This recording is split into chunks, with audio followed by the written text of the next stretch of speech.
ስለዚህ ውጭላቸው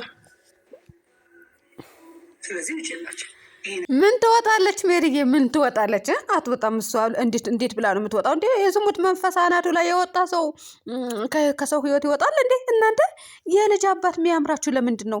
ሴቶች ናቸው በተለይ ማለት ነው። እንደው ሴቶች አታሰድቡን፣ እውነት ለመናገር አታሰድቡን። ዳኔ እንግዲህ ለሄርሜላ የሰው ባል ነው የያዝሽው ወይ በላቸው። እንደው ከወንዶች ከመዋረድ ጠብቀኝ፣ እውነት ጠብቀኝ በሉ። ሌላ ምንም አልልም። ወንድ ልጅ መጥቶ የሰው ባል ነው የያዝሽው ከህይወቱ ውጪ እስከ መባል ድረስ አትጠብቁ ሴቶች። የምር ያዋርዳል፣ ያሳፍራል፣ ያሸማቅቃል። እኔ ተሸማቀኩኝ በሷ ቦታ። እኔም ለማንኛውም ስለ እነሱ ህይወት አያገባኝም። ካላገባሽ በእነሱ ህይወት ለምንድን ነው ግን ውልቅ ብለሽ የማወጪው? ለምንድን ነው ራስሽን ሆነሽ የማትመጪው ወደ ሚዲያ ማለት ነው? ለምን አትመጪም? አንዳንድ ደግሞ ሰገጤና ማሀየም ደደቦች ደግሞ ምን ይላሉ? ሩታና አብርሃም በሰሩት ቪዲዮ በማጣው ከተፋቱ ቆይተዋል። ስለዚህ ከተፋታ ሰው ማርገዝ ዝሙት ነው ማለት ዝሙት ነው፣ በዝሙት እንደማርገዝ ነው ይላሉ ማለት ነው። እሺ እነግራችኋለሁ በደንብ አድርጌ ማለት ነው። አበጥሬ ነው የምነግራችሁ፣ የምሬን ነው የምላችሁ። ሰላም አለይኩም ወራህመቱላሂ ወበረካቱ። ውድና የተከበራችሁ የቻናሌ ቤተሰቦች እንዴት ናችሁ? ልኝ ደህና ናችሁ? ላይክ፣ ሼር፣ ሰብስክራይብ እያደረጋችሁ ለማንኛውም ውድ ቤተሰቦች ቻናሌን አንቀሳቅሱልኝ ማለት ነው። አንቀሳቅሱልኝ። ስራ እየሰራው ነው። ስለዚህ በቃ ምንድነው ስራ ስትሰሩ ክራይ ያለባችሁ የሱቅ ክራይ፣ ስለዚህ አለብኝ። ስለዚህ ልክፈልበት፣ ዩቱብን አሳድጉልኝ። አለቀ እና ወደ ገደለው ልግባ። የራሴ ነው የምሰራው። እንደው ፈጣሪ ያለኝን አይውሰድብኝ። እናንተም ደግሞ አበረታቱኝ። ሌላ ነገር ምንም አልፈልግም የኔ ማሮች ማለት ነው። ምንም አይነት ችግር የለብኝም። እና ምን ልላችሁ ነበረ? ወደ ገደለው ስገባ ማታ ማለት ነው ሩታ ከአብርሃም ካረገዘች የዝሙት ልጅ ነው። ምክንያቱም ከተፋቱ ቆይተዋል። ባህናትሽ ተተከኝ፣ እውነት ባህናትሽ ተተከኝ። ዝሙት ማለት ምን መሆን ምን እንደሆነ ለይዳችሁ የማታውቁ መሀየሞች ልንገራችሁ ነው።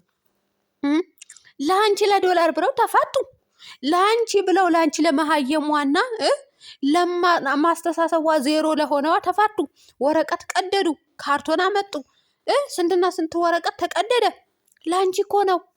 አንቺ መሀየም ንቂ፣ በተኛሽበት ተነሺ። ዝሙት ማለት ምን እንደሆነ ንቂ፣ እወቂ፣ ተማሪ። እንዴ የአስተሳሰብ ድሃ ለምንድን ነው የምትሆኑት? ግን የአስተሳሰብ ድሃ ለምንድን ነው የምትሆኑት?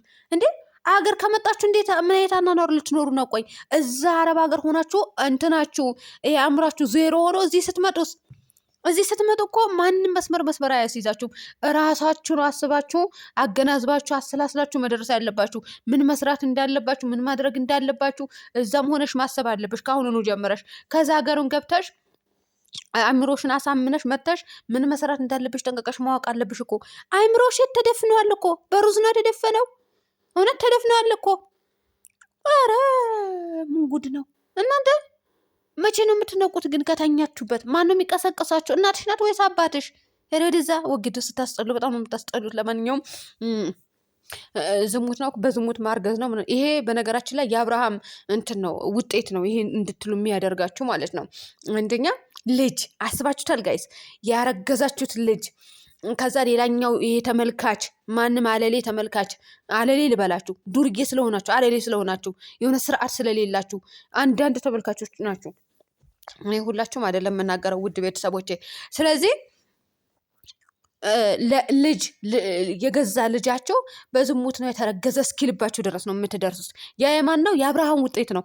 አብርሃም ዘና ሲል ሚስቱን ዝቅ ተደርጋ እንድታይ ሲያደርግ ምናምን የዛኔ ነው እንደዚህ። እውነት በጣም ነው የሚያሳፍረው፣ በጣም ነው የሚያስጠላ። በልጅ እንኳን በልጅ በራሴ ራሱ እንዲሰራብኝ ወይም ደግሞ እንድሰራ አልፈልግም እኔ ሚዲያ ላይ ማለት ነው። እንኳን በልጄ በራሴ ማለት በራሴ የፈለገ ብር ቢከፈለኝ የፈለገ ብር ዩቱብ ቢቆጥርልኝ እንኳን በራሴ አልኳችሁ እኮ እንኳን በልጄ። ቀልደኛ ደግሞ ልታፍሩ ይገባል። ለማንኛውም ምድረ መሀየም ዝሙት ማለት ምን እንደሆነ ጠንቅቃችሁ ወቁ። ሃይማኖታችሁ ተማሩ ሲጀመር ማለት ነው። ጉርፕ አለ። ሙስሊሞቹም ጉርፕ አላቸው ቴሌግራም ላይ፣ ክርስትና እምነት ተከታዮቹም ደግሞ ጉርፕ አላቸው ቴሌግራም ላይ። ተከታተሉ። ዝሙትን ራቁ፣ ተጸየፉ። እንዴ እስከ መቼ ተነክራችሁ ልትኖሩ ነው? ማናት ዝሙት ላይ ተዘፍቃ የምትኖረው? አሁን እኮ ሄርሜላ አብረን እየኖርን ነው፣ የራሳችን ህይወት እየኖርን ነው፣ ከህይወታችን ውጡ ትላለች ማለት ነው። ባላላት ልጅ አላት። ለነገሩ እናንተ መች ታምኑና አታምኑም። የላትም በቃ ያ የእሷ ናት ዝሙት ላይ ተዘፍቃ የምትኖረው። እንደው ፈጣሪዋን ማትፈራ ከሃዲ ማለት ነው። ፈጣሪያቸው ክደው የሚኖሩ ስግብግብ ዩቱበሮች ናቸው ልንገራችሁና። ለማንኛውም በሩታ ምንም አይነት ቅጣት አክል ማውጣት አትችሉም። ሲቀጥል የዝሙት ልጅ አይባልም። እሺ የዝሙት ልጅ ከሆናችሁ ነው የሰውን ልጅ የዝሙት ልጅ የምትሉት። ስለዚህ የዝሙት ልጅ አይደለም። ባልዋ ላይ አብረው ነው የሚኖሩት። አለቀ። ከባልዋ ጋር ማለት ነው። ለአንቺ ነው የተፋቱት። መሀየም ንቂ፣ ከተኛሽበት ንቂ። ማታ 12 ሰዓት ተኩል ወይም 12 ሰዓት ላይ ቪዲዮ ተለቆለሽ ከዛ በኋላ አብረው ነው ውጭ ወጥተው ተዝናንተው የሚገቡ። ደደብ እኔ ልጅ ስትሳደቡ ነው። አሁን ሩታ እውነትም አርግዛ ከሆነ ሆዷ ውስጥ ያለው ልጅ የዝሙት ልጅ ማለት አትችሉም። ገና ሳይወለድ ሆድ ውስጥ ላለ ልጅ ሲጀመር ልጅ መናገር አትችሉም። ልጅ አትናገሩ። እኔ ከትላንት ወደ ራሱ ተናግሬ ያለው ያ ስለተናደድኩባቸው ነው። ድቃላቸው አሳድጉ እስከምል ድረስ የደረስኩኝ። ለምን ስላደረጉት እዛ ህይወት ውስጥ ስላሉ፣ በዛ ላይ ደግሞ ወልደዋል። ስለዚህ ሴት ልጅ መረዳት አለባቸው። ሴት ልጅ ዝቅ እንድትል ማድረግ የለባቸውም። ያ ስለተናገሩ እንደዚህ ተደረገ ምናምን ብለው እኔ እዚህ ጋር መዘርዘር አይጠበቅብኝም ስላሉ ብቻ ነው ተናድጄ እንደዛ ያልኩኝ። ገባቸው አይደለ? እኔ ልጅ መናገር አልፈልግም። በተለይ ልጅ አትናገሩ። እውነት ሰው በሀላል ላይ ሆኖ የወለደው ልጅ ያረገዘው ልጅ የዝሙት ልጅ ማለት አትችሉም። ዝፍጥ አስጠሊታ። በጣም ነው የምታስጠሉት እናንተ። በዝሙት አርግዛችሁ ተጨማልቃችሁ ነው የምትኖሩት። ሲጀመር ደገፋችሁ ማለት እስከ ደገፋችሁ ድረስ በዝሙት ላይ ተጨማልቃችሁ ነው የምትኖሩት። ፈጣሪ ወይ ትዕግስቱ ስጠኝ። እንደው ከእናንተ ጋር መቼ እንደምንግባባ አላቅም። እነዚህም ደግሞ መቼ ወደ ህይወታቸው እንደሚመለሱ አላቅም። እውነት አላቅም። ወደ ህይወታቸው ቢመለሱና ትክክለኛ ሪል ማንነታቸው ቢያቀርቡ የዛኔ ሰውም ይረጋጋል።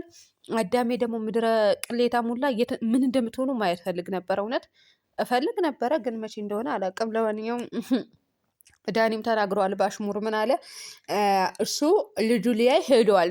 ስለዚህ በዛ ላይ በዓል ነው። በዛ ላይ ደግሞ ምን እየተካሄደ እንደሆነ ከሩታ ጋር ነው። ምን እየተካሄደ እንደሆነ ምን የምታውቂው ነገር የለም አላት። ካሜራማን ራሱ ማን እንደሆነ እኮ ጠንቅቀን እናውቃለን እኮ።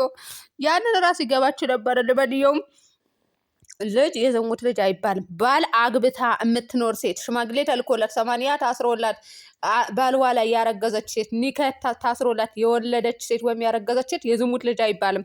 የዝሙት ልጅ ማለት ሰው ባል ላይ ተንጠልጥላችሁ ዲቃላ ካልወለድኩ፣ አንድ ዝሙት ላይ ካልወደቅኩ፣ እንዴ በየቀኑ እንደዚህ ካልተደረግኩ፣ ካልተነጠፍኩ፣ ካልተዘረርኩ አትበይ። በሰው ባል ላይ ተንጠልጥላችሁ ያ ሴት ናት ዝሙት ላይ ተዘፍቃ የምትኖረው።